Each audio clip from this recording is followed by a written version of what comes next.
Legenda Batu Balai kali ini merupakan legenda yang dikisahkan dari daerah Bangka Barat, Provinsi Bangka Belitung. Dinamai Batu Balai karena batu tersebut bentuknya menyerupai kapal besar yang merupakan penjelmaan Dempu Awang dan kapalnya yang karam. Hingga kini, batu tersebut masih terpelihara dengan baik. Oleh masyarakat diberi nama Batu Balai karena pada zaman dahulu di samping batu itu terdapat sebuah balai, yakni kantor pemerintahan yang biasa dijadikan masyarakat sebagai tempat bermusyawarah. Isi cerita ini diadaptasi dari cerita yang disarikan oleh Rina Hendra dan Seno Budiharto.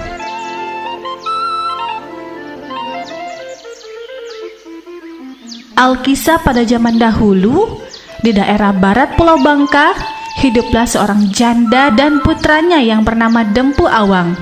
Mereka hidup sangat sederhana. Untuk makanan sehari-hari mereka didapat dari hasil ladang yang mereka tanam. Selain itu, terkadang Dempu Awang juga menangkap ikan di sungai.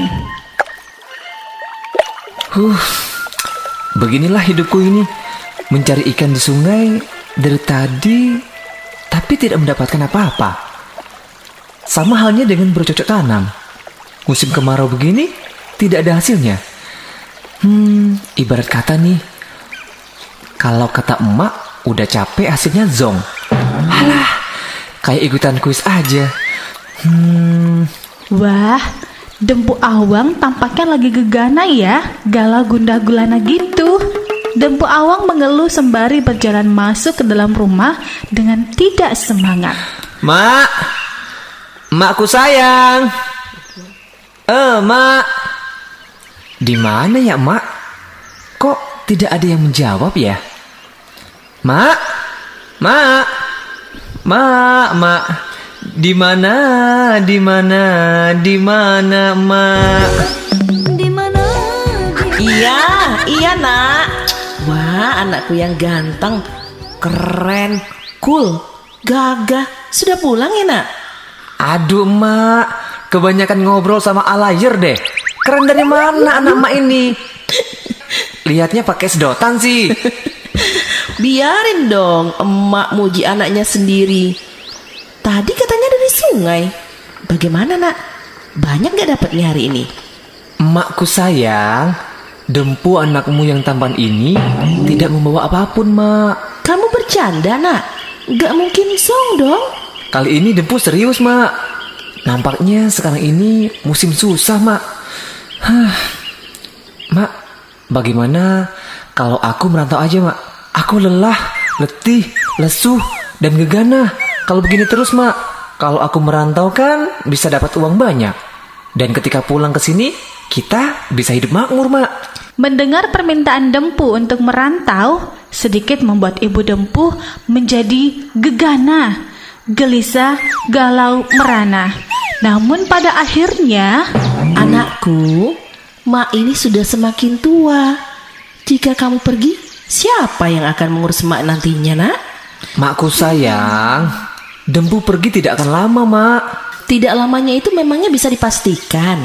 Sehari, 2 hari, kan gak mungkin. Pasti nantinya menahun. Kalau kamu sudah berhasil, Mak masih bisa lihat kamu apa tidak nantinya. Mak jangan ngomong gitu dong. Jika sudah berhasil, Dempu janji akan kembali menemui emak secepatnya. Secepat kapal ekspres, Mak. Boleh ya, Mak? Please. Mak cantik deh.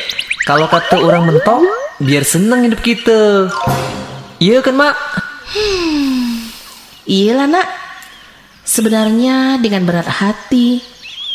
Tapi kalau itu sudah tekadmu, Nak cemana pula. Mak izinkan kamu pergi. Tapi jangan lupa, segera pulang, Nak ya, kalau sudah berhasil. Terima kasih, Makku sayang. Dempu janji tidak akan melupakan emak. Tapi bagaimana caramu merantau, Nak? Bukankah kita tidak punya uang untuk membayar ongkos naik kapalmu? Tenang, Mak. Dempu sudah memikirkannya. Untuk membayar ongkos, Dempu bersedia menjadi anak buah kapal.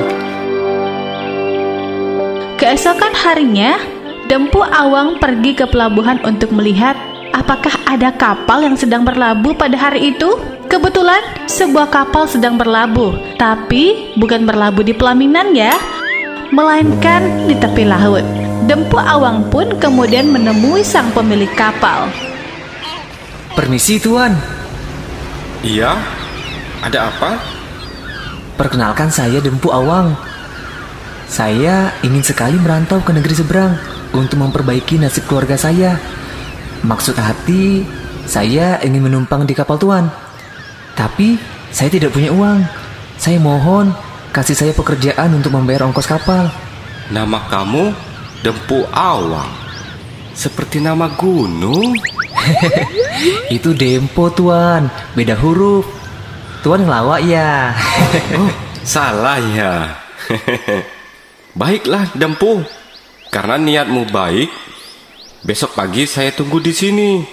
Kita berangkat berlayar bersama-sama, mengarungi samudra untuk menuju negeri seberang. Setelah mendapatkan izin dari pemilik kapal, Dempu Awang segera menyampaikan berita baik tersebut kepada ibunya.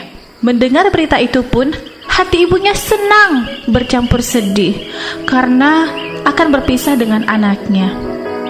Keesokan harinya, Mak, terima kasih bekal dan semua perlengkapan merantau yang sudah Mak persiapkan untuk Dempu. Pokoknya, Mak adalah emak yang terbaik yang Dempu punya. Mak, Dempu pamit dulu ya, Mak. Berangkatlah anakku. Mak doakan semoga kamu berhasil. Dan jangan lupa cepat kembali. Dempu, cepatlah naik. Kapal segera berangkat ini.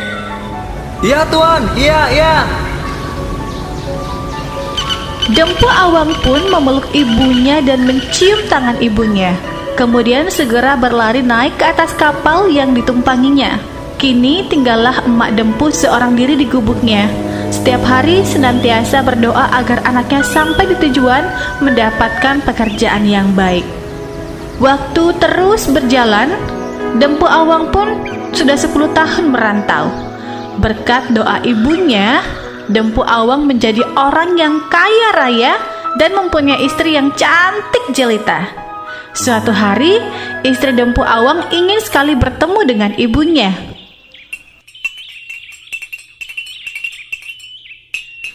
Suamiku, Iya, istriku. Ada apa? suamiku yang ganteng, tampan, handsome. Kapan nih kita ke kampung halamanmu? Aku istrimu yang cantik jelita ulala ini ingin sekali bertemu dengan ibu mertuaku. Baiklah, istriku yang cantik jelita ulala. Besok kita berangkat ya. Wah, asik. Terima kasih ya suamiku. Iya, istriku.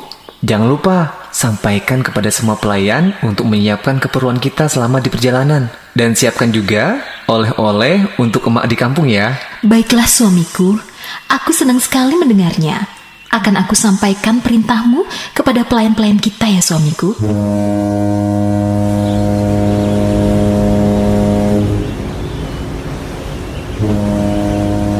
Berangkatlah Dempu Awang bersama istrinya yang cantik jelita ulala beserta anak buahnya menuju Muntok dengan kapalnya yang besar dan megah.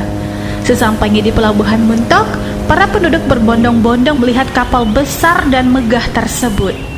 Akhirnya sampai juga aku di tanah kelahiranku. Rasa penasaran akan kedatangan kapal besar membuat salah satu pemuda ingin tahu siapa pemilik kapal tersebut.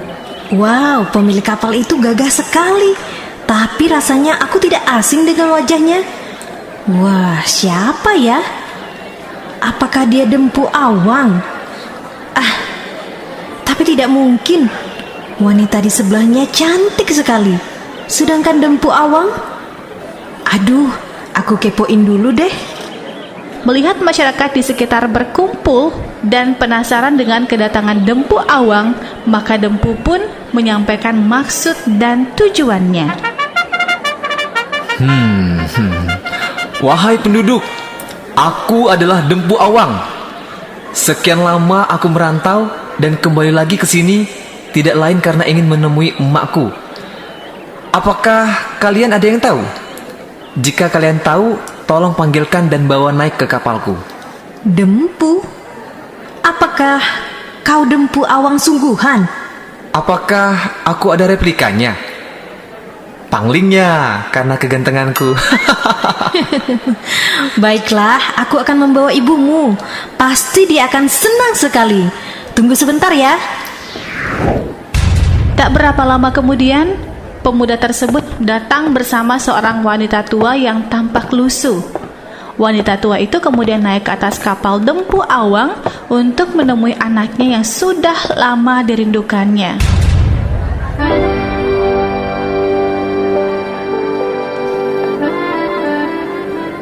Hah? Emak? Dia emak? Kenapa pakaiannya compang-camping sekali? Tidak. Aku tidak mau mengakuinya. Apa kata istri dan pelayan-pelayanku? Aku orang kaya, tampan, kece badai, citra membahana, memiliki seorang ibu yang lusuh. Tidak. Dempu, apakah kau Dempu Awang anakku yang sudah berpuluh tahun merantau? Jika benar, emak sangat rindu sama kamu, nak. Dempu. Karena malu dengan kondisi ibunya, Dempu Awang pun tidak mengucapkan sepatah kata pun kepada ibunya. Tetapi dia malah langsung memberi perintah kepada pelayannya. Pelayan-pelayanku, usir nenek peot ini dari kapalku. Dia bukan ibuku. Dia hanya petani miskin yang mengaku sebagai ibuku. Ternyata ucapan Dempu Awang didengar oleh pemuda desa yang mengantar ibunya ke kapal Dempu Awang. Dempu, dia benar adalah ibumu yang telah kamu tinggalkan merantau puluhan tahun. Benar, nak. Mak ini yang sudah melahirkan kamu. Mak ingat betul bekas goresan di kepalamu, bekas kamu jatuh semasa kecil sewaktu kamu manjat pohon karet, Dempu. Ibu jangan mengarang cerita. Ibuku bukan kamu. Kamu tidak lain wanita tua miskin yang mengaku sebagai ibuku. Aku ibumu, Dempu. Masa kecilku bukan naik pohon karet, tapi pohon kemiri. Suamiku, mungkin saja wanita tua itu benar.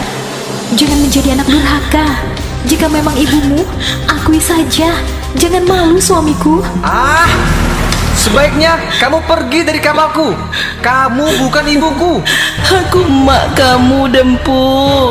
Kamu tak ingat dengan makmu di Dempu.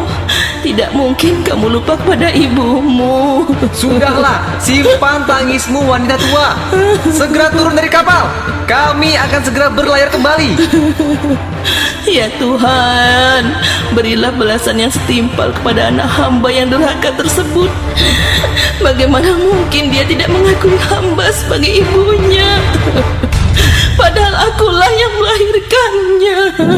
Dempu Awang bersama istri serta pelayannya meninggalkan pelabuhan Muntok dengan meninggalkan rasa kekecewaan di hati ibu kandung Dempu Awang. Tiba-tiba, tidak jauh dari perjalanan, langit menjadi gelap, laut menjadi pasang, kapal Dempu Awang pun terombang-ambing di tengah laut dan lepas kendali, sehingga mengakibatkan kapal tersebut tenggelam. Malang niam nasibmu, nak. Keberhasilan di tempat orang membuatmu menjadi anak durhaka dan sombong. Bahkan kau tidak mau mengakui aku ini ibumu. Seketika langit kembali cerah. Tampaklah sebuah batu besar timbul di permukaan tepat di tempat kapal Dempu Awang yang karam.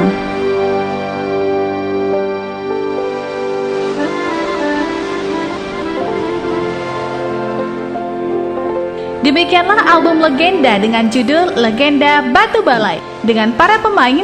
Dempu Awang diperankan oleh Jojo Fahreza, Emak diperankan oleh Reta Kurniawan, Tuan Kapal diperankan oleh Tommy, istri diperankan oleh Regina Rizky, Pemudi Desa diperankan oleh Rara.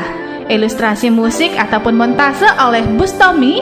Penulis naskah ataupun sutradara oleh Ra'a Fitri. Narasi oleh saya sendiri, Ega, mengucapkan terima kasih atas perhatian Anda dan sampai jumpa.